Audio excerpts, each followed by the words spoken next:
नमस्कार दोस्तों। देखिए मित्रों, जब भी कोई विद्यार्थी किसी कंपटीशन एग्जाम की तैयारी करता है तो बहुत से विद्यार्थी इस प्रकार के भी होते हैं जो अपनी तैयारी बेहतरीन तरीके से करते हैं और उस पढ़ाई के समय में ही उनमें कई बार ईगो भी आ जाता है। वो सोचने लग जाते हैं कि मेरे से बढ़कर इस दुनिया में कोई नहीं है, यानी मेरे आसपास के जितने भी विद्यार्थी हैं उनमें सबसे बढ़कर तो मैं ही हूं। जब विद्यार्थी में इस प्रकार के ईगो आ जाते हैं तो ये उसके लिए बेहद ही खतरनाक साबित होते हैं, वो भी आने वाले दिनों में। इसलिए प्यारे मित्रों, इस प्रकार के जो ईगो रखते हैं वो जीवन में कभी नहीं आने चाहिए। और क्यों नहीं आने चाहिए इसको समझते हैं। देखिए, एक मोटिवेशनल कहानी के माध्यम से। यह एक राजा की अद्भुत और जबरदस्त मोटिवेशनल कहानी है। किसी नगर में एक राजा रहता था मित्रों, और राजा बूढ़े होने को आ गए थे, लेकिन उनको कोई बेटा नहीं हुआ, सिर्फ एक बेटी थी। राजा को बहुत चिंता होने लगी कि अब मेरा इतना बड़ा साम्राज्य कैसे संभलेगा, इसकी देखभाल कौन कर पाएगा।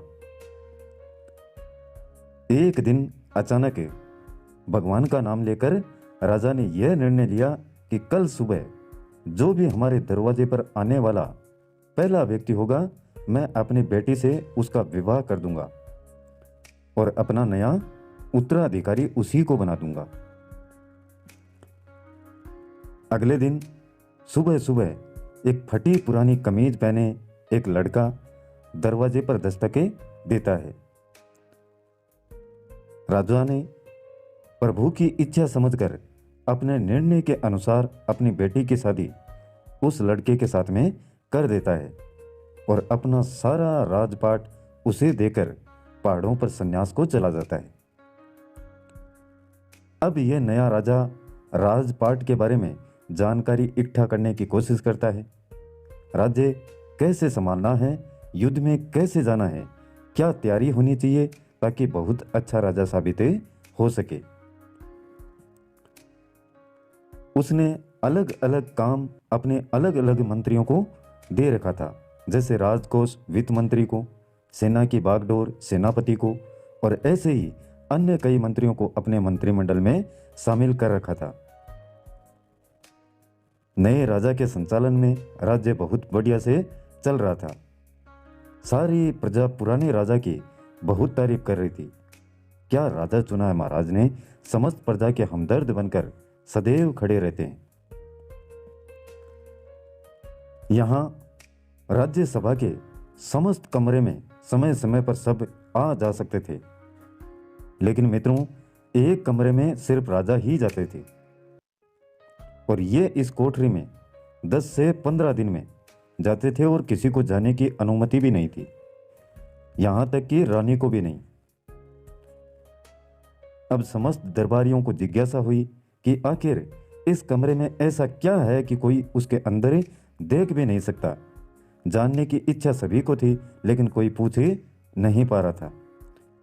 फिर बड़ी हिम्मत करके वित्त मंत्री ने पूछ लिया कि माफ कीजिएगा राजा, लेकिन आखिर इस कमरे में प्रवेश वर्जित क्यों है, क्या है इस कोठरी में। राजा ने उन्हें डांट दिया और कुछ नहीं बताया। कुछ दिन बाद सबने कहा कि अब सेनापति ही पूछ सकते हैं, इनकी बात राजा को माननी ही पड़ेगी।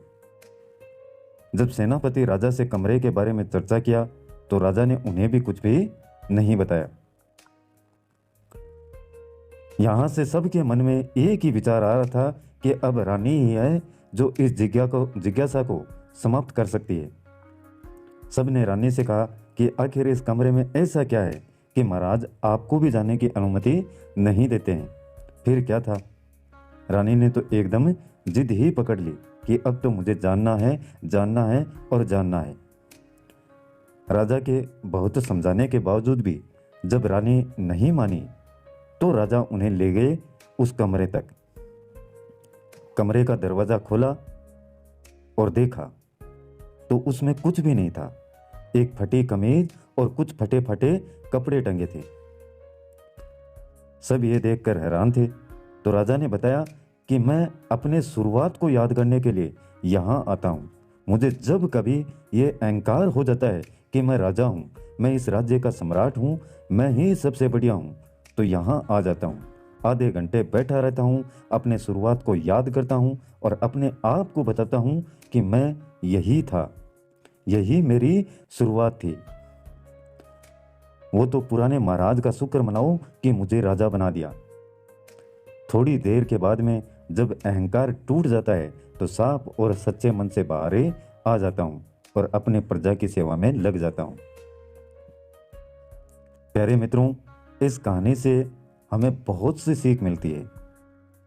यह एक राजा की अद्भुत कहानी हमें बताती है कि अगर जिंदगी में कभी आपको ईगो आ जाए, आप अपने को बेस्ट मानने लगो, आपको लगता है कि मेरे जैसा तो कोई है ही नहीं, तो अपने शुरुआत को याद करिएगा। उस दिन को याद करिएगा कि आपने किस मकसद के लिए ये तैयारी शुरू की थी। अपने स्ट्रगल वाली पुरानी जिंदगी को याद कीजिएगा। आप सरल होने लगेंगे, विनम्र होने लगेंगे, जमीन से जुड़ा हुआ महसूस करने लगेंगे। इसीलिए कहा जाता है कि पैसा इंसान को ऊपर ले जाता है, इंसान पैसा को कभी ऊपर नहीं ले जा पाता है। तो प्यारे मित्रों, मेरी तो यही आशा है कि आप जिंदगी में चाहे कितने भी बेहतर बन जाएं, लेकिन अहंकार को अपने आसपास भी भटकने मत देना। आज की ये प्यारी सी कहानी आपको अच्छी लगे तो लाइक कीजिएगा, अपने मित्रों के साथ में शेयर भी कीजिएगा और हो सके तो चैनल को सब्सक्राइब भी कर लेना, जिससे आने वाले प्रत्येक वीडियो के नोटिफिकेशन आपके मोबाइल की होम स्क्रीन पर आपको लगातार मिलते रहें।